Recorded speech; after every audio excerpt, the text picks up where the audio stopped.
2024 లేదా 25లో డిగ్రీ లేదా బీటెక్ చదివారా? సాఫ్ట్‌వేర్ జాబ్ కోసం ఎదురు చూస్తున్నారా? అయితే కోడ్ జ్ఞాన్ 100 డేస్ కోర్సులో చేరండి. జాబ్ సాధించండి. నమస్కారం అలగరి రవీంద్రనాథ్ గారు. నమస్తే అండి సిరి గారు. సార్, భర్తకి అక్రమ సంబంధం ఉన్నంత మాత్రాన అది భార్య పట్ల క్రుయాలిటీ కేసు కిందికి రాదు అని రీసెంట్‌గానే ఢిల్లీ హైకోర్టు అయితే దీనికి సంబంధించి కొన్ని వ్యాఖ్యలు చేయడం జరిగింది. ఇంతకీ ఆ కేసు ఏంటి? ఆ కేసుకి సంబంధించిన పూర్తి వివరాలు ఏంటి సార్? నిన్న ఢిల్లీ హైకోర్టు ఒక కేసుకు సంబంధించి విచారణ సందర్భంగా కొన్ని కీలకమైనటువంటి వ్యాఖ్యలు చేయడం జరిగింది. ఇది చాలా ఇంపార్టెంట్ ఇన్ఫర్మేషన్ కాబట్టి షేర్ చేసుకునే ఉద్దేశంతో మనం ముందుకు వచ్చాం. ఒక కేసు, అందులో నేమ్స్ రివీల్ చేయకూడదు, ఎందుకంటే ఇంకా అది విచారణలో భాగంగా ఆ నేమ్స్ రివీల్ చేయకూడదు అనే రూల్ కాబట్టి నేను చెప్పట్లేదు. సో ఇదేంటంటే మార్చి 24న ఒక లేడీ ఆత్మహత్య చేసుకొని చనిపోయింది. ఆమె అంటే భర్త పెట్టినటువంటి వేధింపులు, అంటే 498 సంబంధించినటువంటి భర్త క్రూయల్టీ కింద ఆ వేధింపులు, అదేవిధంగా డీవీసీ సంబంధించి డొమెస్టిక్ వైలెన్స్ కింద సంబంధించి కూడా కొన్ని వేధింపులు తట్టుకోలేక ఆ అమ్మాయి సూసైడ్ చేసుకుంది అని చెప్పి ఆ అమ్మాయి చనిపోవడానికి ఇతను కారణం అని చెప్తూ, అంతేకాకుండా ఎవరైతే ఆ అబ్బాయి ఉన్నాడో అంటే ఆ భర్తకి వేరే అమ్మాయితో అక్రమ సంబంధం ఉంది కాబట్టి ఈవిడ సూసైడ్ చేసుకొని చనిపోయింది, అదేవిధంగా వేరే అమ్మాయితో రిలేషన్షిప్లో కంటిన్యూగా ఉండడం వల్ల జరిగింది అని చెప్పి అతని మీద కేసు పెట్టడం జరిగింది. దాని మీద ఇమీడియట్గా మార్చి 24, 2024 జరిగింది యాక్చువల్ ఇష్యూ. అప్పటి నుంచి కూడా ఈ కేసు సంబంధించి జ్యుడిషియల్ కస్టడీలో ఉన్నాడు. బెయిల్కి సంబంధించి ఒక విచారణ సందర్భంగా మాట్లాడుతూ దీని మీద ఢిల్లీ హైకోర్టు ఒక కీలకమైన వ్యాఖ్యలు కూడా చేశారు. అందులో ఏంటంటే ముఖ్యంగా 498A అన్నది ఏదైతే ఉందో అది క్రూయల్టీ కిందకు వస్తుంది. వరకట్న వేధింపులు అంటే 304B కిందకు వస్తుంది. అదేవిధంగా 306 అంటే ఆత్మహత్య చేసుకోవడానికి కావాల్సిన ప్రేరేపణ కలిగించినటువంటి సెక్షన్స్ కింద దీన్ని పెట్టడం జరిగింది. మా అమ్మాయి చనిపోవడానికి ఆ అబ్బాయి అక్రమ సంబంధం పెట్టుకున్నాడు కాబట్టి మా అమ్మాయి చనిపోయింది అన్నటువంటి ఏదైతే మెయిన్ స్టేట్మెంట్ ఉందో దాన్ని ఢిల్లీ హైకోర్టు పరిగణనలోకి తీసుకోలేదు. ఒక వ్యక్తి యొక్క తన ఇష్టాలు ఉంటాయి, అక్రమ సంబంధాలు కలిగి ఉండడమా కలిగి ఉండకపోవడం అనేది మేము దాన్ని ఇన్స్ట్రిక్ట్ చేయడం. కానీ ఈ చనిపోయినటువంటి సంఘటనకి ఏదైతే ఉందో ఆ అమ్మాయి చనిపోయిన సంఘటనకి ఇతరత్ర ఏవైనా కారణాలు, అంటే గృహహింస కారణాలు, మానసికంగా శారీరకంగా వేధింపులు గురి చేస్తేనే చనిపోతుంది తప్పించి కేవలం అక్రమ సంబంధం కలిగి ఉన్నంత మాత్రాన ఈమె సూసైడ్ చేసుకోవడం అన్నది ఈ 498 కిందకి వర్తింపదు, అది జరిగే అవకాశం లేదు అని చెప్పి ఈ హైకోర్టు కీలకమైన వ్యాఖ్యలు చేశారు. సో 498లో అంటే వరకట్న వేధింపులు అంటే మనం 304B కింద అమౌంట్ ఇంకా ఎక్సెస్ అమౌంట్ తీసుకొని రమ్మని చెప్పి రకరకాలుగా మానసికంగా శారీరకంగా ఆర్థికంగా హింసించడాన్ని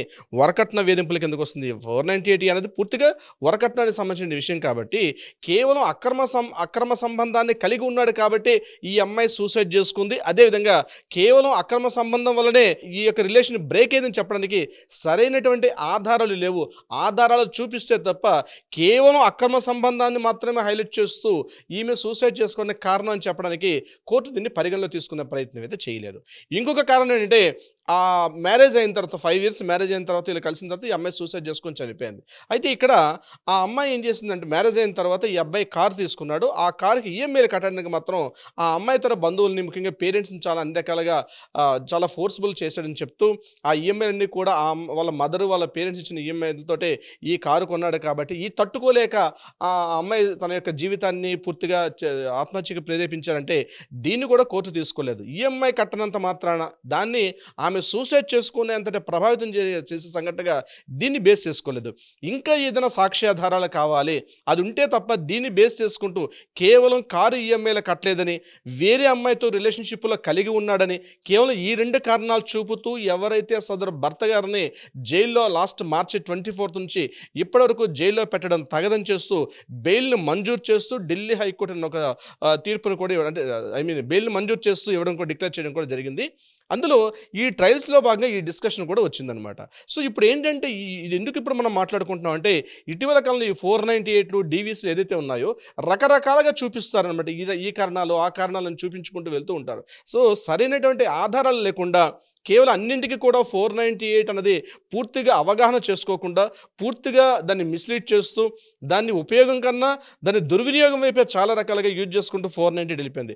ఈవెన్ ఇప్పుడు ఈ కేసులో ఏమైందంటే ఆ అమ్మాయి సూసైడ్ చేసుకోవడంలో కూడా భర్త అక్రమ సంబంధాన్ని కలిగి ఉన్నాడు కాబట్టి ఆ అమ్మాయి సూసైడ్ చేసుకున్నటువంటి దీన్ని కూడా అతను ఒకవేళ బైగమే కలిగి ఉన్నాడు, ఒక మ్యారేజ్ చేసుకుంటే అది బైగమికి ఎందుకు వస్తుంది, లేకపోతే ఇతర అమ్మాయిలతో కలిసి ఉంటే అది అడల్టరీకి ఎందుకు వస్తుంది. కానీ ఇక్కడ క్రూయల్టీ అన్నటువంటి వర్డ్ కానీ కేవలం క్రూయల్టీ అన్న పదం వల్ల ఆ అమ్మాయి యొక్క మానసికంగా క్షోభ అనుభవించి ఆ అమ్మాయి తన జీవితాన్ని క్లోజ్ చేసేసుకుంది, సూసైడ్ చేసుకుంది అన్నటువంటి స్టేట్మెంట్కి ఈ అక్రమ సంబంధం అన్నది బేస్ కాదు అని చెప్తూ దీని ఒక తీర్పు, అంటే దీనికి ఒక డిస్కషన్స్లో కూడా కీలకమైన వ్యాఖ్యలు కూడా చేసింది నేను ఢిల్లీ హైకోర్టు. సో ఇదంతా these are the education purpose. ఈరోజు చాలామంది అబ్బాయిలు అనేక రకాలుగా కేసుల్లో కోర్టుల్లో ఆ అమ్మాయిలు పెడుతున్న ఇబ్బందులకి రకరకాలుగా గురవుతున్న తరుణంలో ఇటువంటి వ్యాఖ్యలు సుప్రీంకోర్టు నుంచి కానీ, ఢిల్లీ హైకోర్టు కానీ, అలహాబాద్ హైకోర్టు కానీ, బాంబే హైకోర్టు, అలాగే తెలంగాణ హైకోర్ట్స్ ఏవైతే కొన్ని కీలకమైనటువంటి డిస్కషన్స్ చేస్తూ ఉన్నారో అంటే మార్పు వచ్చే దిశగా వెళ్తున్నాయి. అంటే నేను ఎందుకు చెప్తున్నానంటే కొద్ది రోజుల్లోనే ఈ 498 మీద చాలా రకాల గైడ్లైన్స్ కూడా ఇచ్చారు. దీని మీద సుప్రీంకోర్టు క్లియర్గా గైడ్లైన్స్ ఇచ్చింది. ఒకసారి 498 అని చెప్పి ఎవరైనా కేసు వచ్చారంటే ఏదో వేగ్గా మనం వచ్చేసి మాట్లాడుకున్నట్టు కాకుండా దాని మీద ఒక 8 సూత్రాల మార్గదర్శకాలు కూడా ఇవ్వడం జరిగింది. మనం కొన్ని వీడియోలో 8 మార్గదర్శక సూత్రాలు కూడా మనం డిస్కషన్ చేయడం కూడా జరిగింది. సో కంప్లీట్ విచారణ చేయకుండా కేవలం అమ్మాయి వచ్చి కోర్టుకు వచ్చి నాకు వాళ్ళ భర్త తరపు బంధువులు లేదా అదేవిధంగా భర్త యొక్క వర్క్ చేస్తున్న స్టాఫ్, వాళ్ళ యొక్క స్టాఫ్, కింద పనిచేసిన సబార్డినేట్స్ వీళ్ళందరినీ ఆమె అక్కడ పాయింట్అవుట్ చేసి వాళ్ళందరినీ లిస్ట్ అవుట్ చేసి వాళ్ళ మీద నోటీసులు పంపించి వాళ్ళని రకాలుగా ఇబ్బంది పెట్టడం, ఈ 498 అనేది దుర్వినియోగం అవుతున్న తరుణంలో దీనికి సంబంధించి ఢిల్లీ హైకోర్టు ముఖ్యంగా చనిపోయిన తర్వాత కూడా సూసైడ్ని కూడా భర్త అక్రమ సంబంధం అన్నది పరిగణలో తీసుకోలేం, సరైనటువంటి ఆధారాలు చూపించాలి. అంటే ఏ అమ్మాయి అయితే అక్రమ సంబంధాన్ని కలిగి ఉన్న అమ్మాయి నిజంగానే ఈ అమ్మాయిని హెరాస్మెంట్ చేస్తుందా, దానికి కావాల్సిన ఆధారాలు. అంటే వీళ్ళు ఎన్నో రకాల ఎవిడెన్స్లు పెట్టారు, అక్కడ వీడియోస్, ఫొటోస్ ఎన్నో పెట్టారు. ఇతని రిలేషన్షిప్ అంటే అతని రిలేషన్షిప్లో ఉన్నటువంటి ఆ వీడియోస్, ఫొటోస్, ఇమేజ్ పెట్టారు. కానీ వాళ్ళిద్దరి మధ్య ఉన్నటువంటి రిలేషను ఈ అమ్మాయి చనిపోవడానికి కారణం కాదు. ఈ అమ్మాయి చనిపోవడానికి రిలేషన్షిప్ ఉండొచ్చుగాక, అది తప్పా ఒప్ప అని డిస్కషన్ చేయట్లేదు ఇక్కడ. ఆ రిలేషన్షిప్ వల్లనే ఈ అమ్మాయి సూసైడ్ చేసుకోవడం అన్నది దానికి సరైన కారణం చూపించాలి. కేవలం రిలేషన్షిప్ని చూపిస్తూ సూసైడ్ చేసుకుంటే కుదరదు. ప్రాపర్ ఎవిడెన్స్ కావాలి.